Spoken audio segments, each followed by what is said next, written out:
汤姆·索亚历险记，马克·吐温。第16章。吃完饭以后，他们一起去海边找乌龟蛋。他们走来走去，用小木棍在沙子里找。如果他们找到软的地方，就跪下来用手挖。有时他们在一个洞里能找到5、60个。乌龟蛋是圆圆的，白色的，比核桃小一点。那天晚上，他们吃了很多炸乌龟蛋。星期五早上又吃了一次。吃完早饭后，他们跑到海边，又叫又跳，互相追，把衣服扔在路上，直到他们都没有穿衣服。然后他们在水里玩，水流很急的时候，他们有时会站不住，这让他们更开心，叫得更大声。他们互相泼水，转过头，不让水泼到脸上。他们互相打，直到最强壮的人把别人按到水里，然后他们3个人一起掉进水里，手和脚乱动，然后又出来喘气。他们累了的时候，他们跑到海边，躺在又干又热的沙子上，用沙子盖住身体。过一会儿，他们又回到水里，重复刚才做的事情。后来他们觉得没有穿衣服像马戏团的人，所以他们在海边画了一个圈，开始玩马戏团的游戏。因为他们都不想当配角，所以他们都是小丑。后来他们拿出弹珠，玩各种各样的游戏，直到他们觉得没意思了。乔和哈克又去游泳了，但是汤姆不敢去，因为他把裤子扔起来的时候，把脚上的蛇皮手镯弄丢了。他不知道没有这个手镯，他怎么能这么久没有抽筋？他找到手镯后才敢去游泳。那时候其他人已经累了，想休息了。他们慢慢地分开了，觉得有点难过。看着河对岸的村子，汤姆发现自己用脚在海边写了贝基的名字。他擦掉名字，对自己很生气。但是他又写了一遍，他没办法，他又擦掉名字，然后去找其他人。但是乔的心情很不好，他想回家，他不能再忍受不能回家的痛苦了，他快要哭了。哈克也很难过，汤姆也很难过，但是他不想让别人看出来，他有一个秘密，他不想说出来。但是如果他的朋友们一直这样，他就不得不说出秘密了。他笑着说：“我敢说，以前有海盗来过这个岛，我们应该再找找。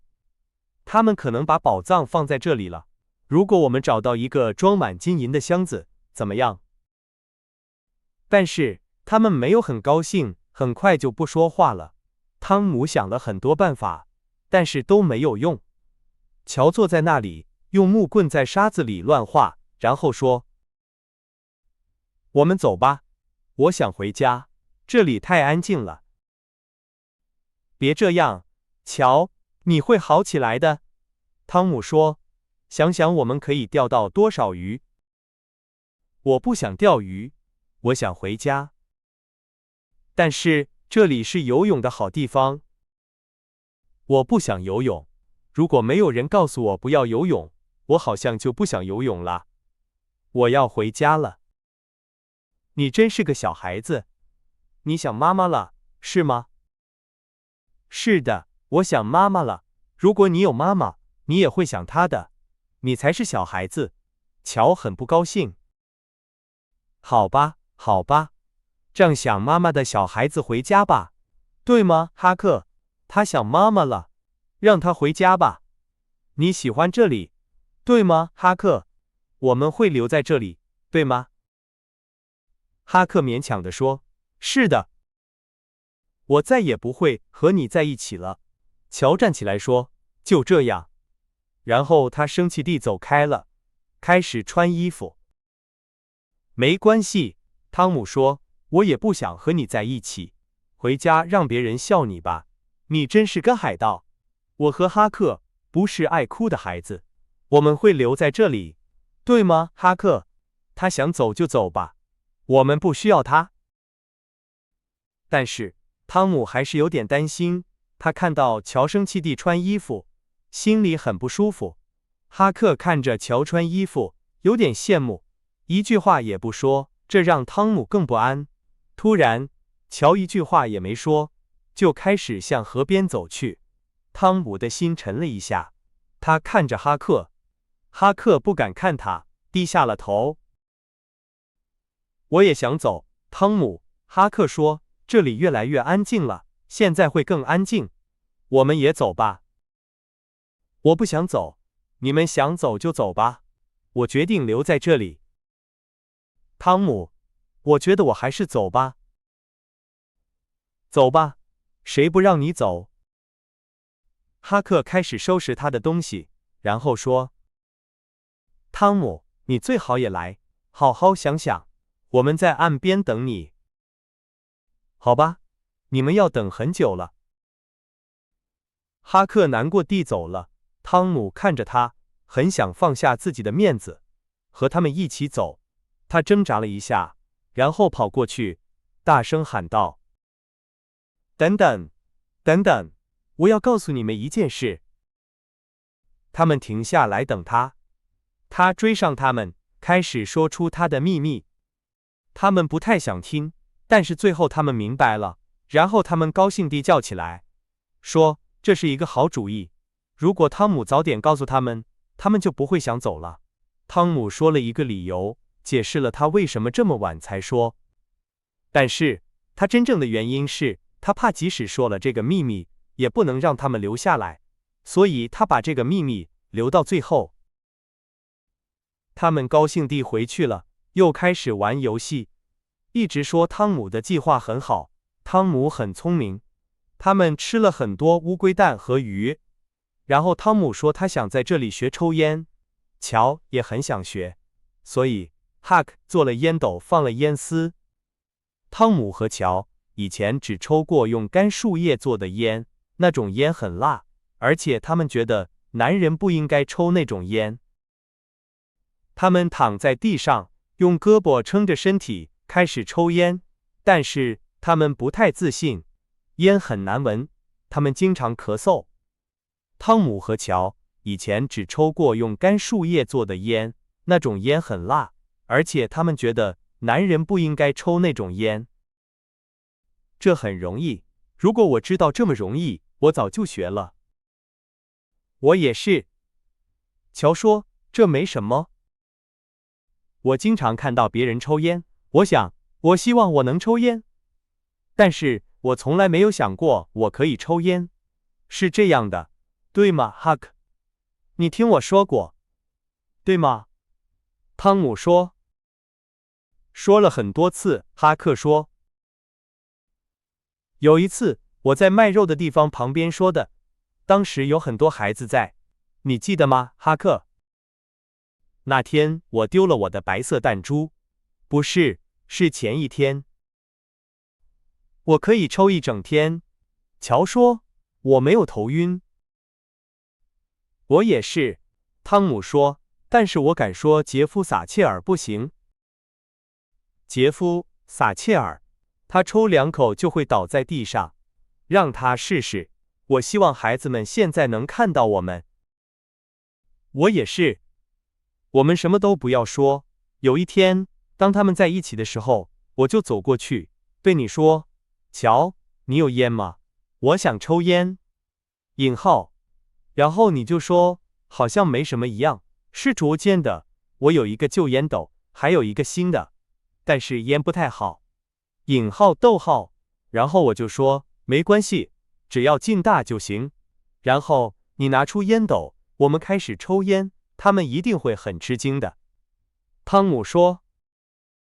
那太好了，可惜现在不能这样，汤姆。乔说。当他们听到我们说，我们是在当海盗的时候学会抽烟的，他们一定会很想当海盗。Tom 说。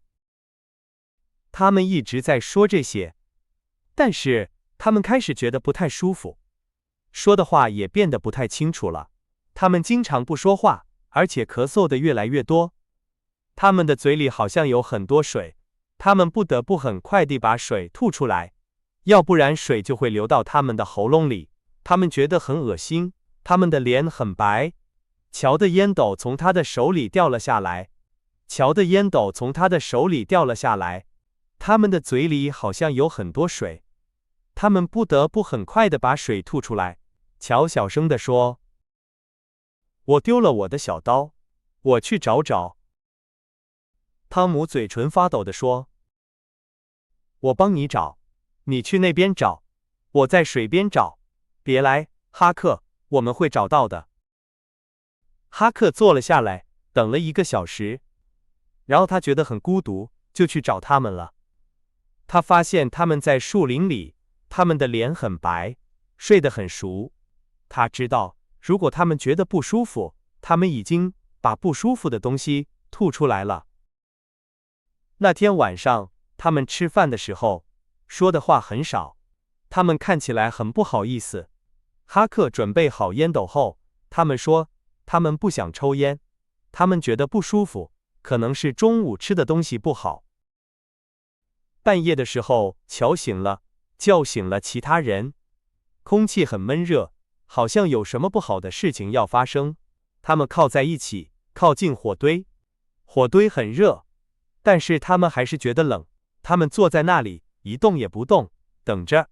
火光照不到的地方都是黑色的，一道光照亮了树叶，然后又消失了。过了一会儿，又有一道光，然后又一道光。然后他们听到风在树林里吹的声音，他们觉得好像有什么东西在他们的脸上吹了一下，他们觉得很害怕，觉得是鬼来了。过了一会儿，一道很强的光把黑夜变成了白天，他们看到了草和他们的脸，然后他们听到很大的雷声，一阵冷风吹过树林，把树叶吹得沙沙作响，把火堆里的灰吹走了。又一道光照亮了树林，然后他们听到很大的雷声，好像树要倒下来了。他们抱在一起，很害怕。然后开始下雨了。快跑，孩子们，去帐篷！汤姆说。他们跳起来，跑了起来，被树根和藤蔓绊倒了。一道风吹过树林，把树吹得沙沙作响，闪电和雷声一直在响。然后开始下大雨，风把雨吹到地上。他们互相叫喊，但是风和雷声太大了，他们听不到对方的声音。但是他们最后还是找到了对方，跑到帐篷里。他们很冷，很害怕，浑身都湿了，但是他们很高兴能在一起。风很大，帐篷一直在动，他们说不出话来。风越来越大，帐篷被吹走了。他们手拉着手，跑到河边的一棵大树下。风雨很大，他们什么也看不清。树被风吹弯了，河里有很多白色的浪花，他们觉得很害怕。树倒了下来，压在其他树上。雷声很大，风雨好像要把岛毁掉，把树烧掉，把岛沉到水里，把岛上的人都杀掉。对这些孩子来说，这是一个可怕的夜晚。最后，风雨停了，他们回到了营地，还是很害怕。但是他们觉得他们应该感谢上帝，因为保护他们的树被雷劈了。如果他们在那里，他们就死了。营地里的东西都湿了，包括火堆。他们没有想到会下雨，所以没有准备。他们很冷，很难过。但是他们发现火烧到了树根下面，所以有一小块地方没有湿。他们慢慢地把火重新点燃了，然后他们放了很多干柴，火又烧起来了。他们很高兴，他们拿出火腿，吃了一顿大餐，然后他们坐在火堆旁边，说他们晚上的经历，直到天亮。因为没有干的地方可以睡觉。太阳出来的时候，他们觉得很困，就跑到海边睡觉了。太阳照在他们的身上，他们觉得很舒服。然后他们开始做早饭，他们觉得身体很酸痛，而且有点想家。汤姆看到了这些，就想让大家高兴起来。但是他们不想玩弹珠，不想玩马戏团，不想游泳，什么也不想做。汤姆说出了那个秘密，他们才高兴了一点。然后，汤姆又想到了一个新游戏，他们可以不做海盗，做印第安人。他们觉得这个主意很好，就脱掉衣服，用泥巴在身上画条纹，像斑马一样。他们都是酋长，跑到树林里去攻击英国人的村庄。然后，他们分成3个部落，互相射箭，大声叫喊，互相杀死，抢走对方的头发。这是一个血腥的，所以也是令人满意的日子。他们回到营地，吃晚饭。但是有一个问题，印第安人不能一起吃饭，除非他们先和好。要和好，就要抽和平烟斗。他们没有听说过其他方法，他们有点后悔不做海盗了。但是他们没有办法，只能抽烟斗。他们很高兴他们做了印第安人，因为他们可以抽烟了，而且不会觉得很难受。他们没有浪费这个机会。晚饭后，他们继续抽烟，他们觉得很成功。他们觉得自己很厉害，比抢走6个部落的头发还要厉害。让他们抽烟、聊天、吹牛吧，我们现在不需要他们了。